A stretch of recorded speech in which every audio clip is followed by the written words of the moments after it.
Hansel and Gretel, retold by Ronnie Randall.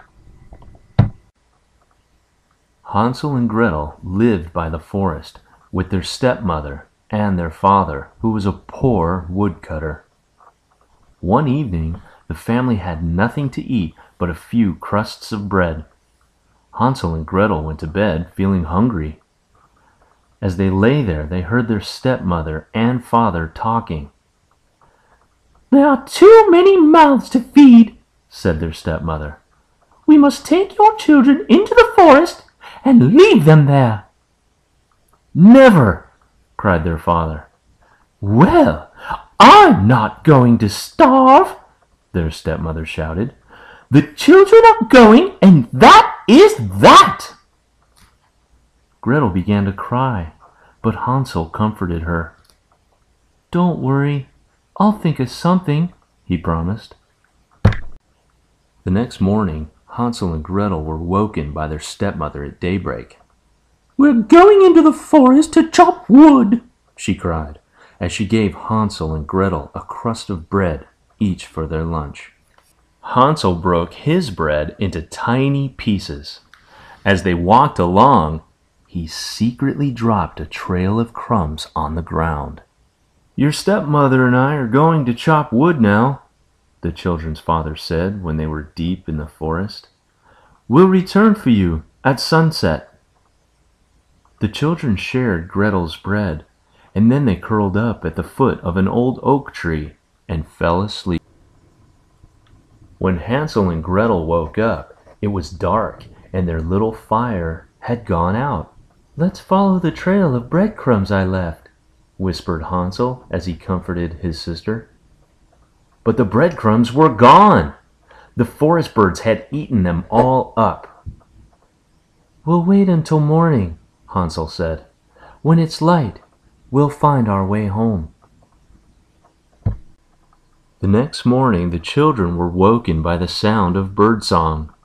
A white bird flapped its wings as if to beckon them. "Look!" cried Hansel.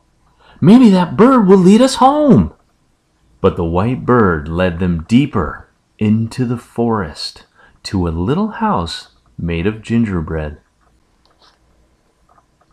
The roof was dripping with frosting. The windows were framed with candy canes, and the garden was filled with lollipops. Delighted, the hungry children began to feast upon the candies. Suddenly, the door opened, and an old woman hobbled out. "Nibble, nibble like a mouse. Who is nibbling at my house?" she croaked. "I can't see very well. Who are you?" "Just two hungry children," Hansel replied. "Ah," said the old woman. "Well, you'd better come inside and I will make you a proper meal." The old woman gave Hansel and Gretel a plate piled high with delicious pancakes.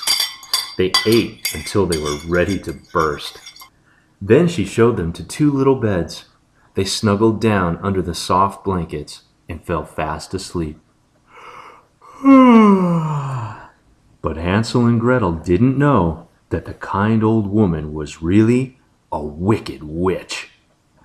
"I'll soon fatten these two up," she cackled. "Then they will make a proper meal for me."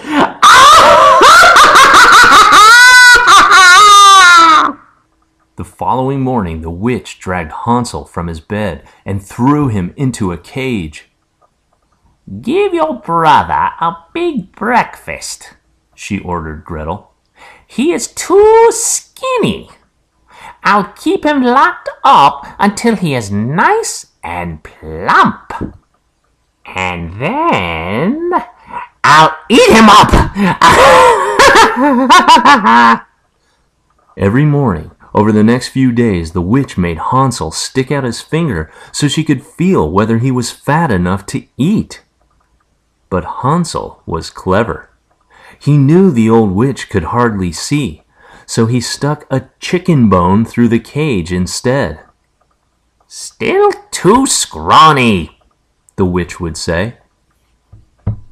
One day, the witch grew tired of waiting. Whether he be fatter or thinner, I'll have Hansel for my dinner! Light the oven, The witch ordered Gretel. now crawl in and see whether it's hot enough.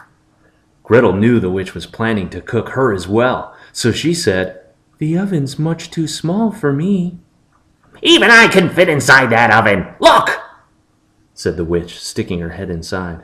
This was Gretel's chance. She pushed the witch into the oven and slammed the door. Gretel quickly freed Hansel from the cage. "We're safe! Let's go home!" they sang happily. There were chests full of gold and sparkling jewels in the witch's house. Hansel and Gretel filled their pockets before they left. Back in the forest, the white bird was waiting to lead Hansel and Gretel home. Their delighted father greeted them with hugs. He told them that their cruel stepmother had left. Hansel showed him the treasure they had found. "We will never go hungry again," he cried, and the white bird sat on their rooftop and sang for them every day.